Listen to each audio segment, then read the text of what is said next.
নমস্কার বন্ধুরা, the tell of the Bong কিচেনে আপনাদের অনেক স্বাগত। আজকে আমি বানাবো পটলের একটি নিরামিষ রেসিপি।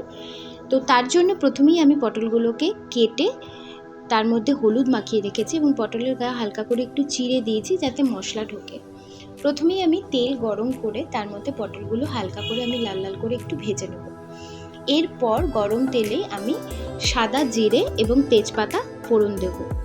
গ্যাসটা সিমে করে ফোড়নটা একটু ভেজে নিতে হবে যাতে ফোড়নের গন্ধটা বেরিয়ে আসে। এরপর এর মধ্যে একে একে টমেটো পেস্ট, আদা এবং কাঁচা লঙ্কা বাটা দিয়ে মশলাটা আমি হালকা কষে নেব।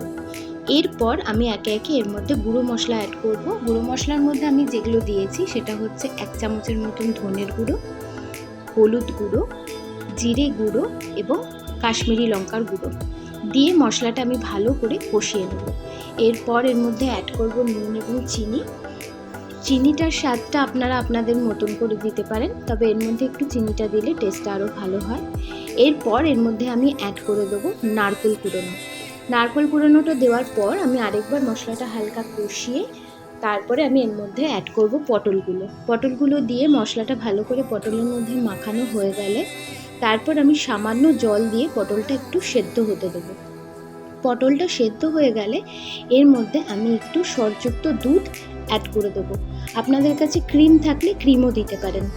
তারপর মশলাটা ভালো করে কষে গেলে পরে এর মধ্যে আমি 1/2 চা চামচের মতন একটু গুঁড়ো গরম মশলা এবং ঘি অ্যাড করে দেবো। বন্ধুরা, যদি আমার রেসিপি ভালো লেগে থাকে অবশ্যই লাইক, শেয়ার, কমেন্ট করবেন। নমস্কার বন্ধুরা।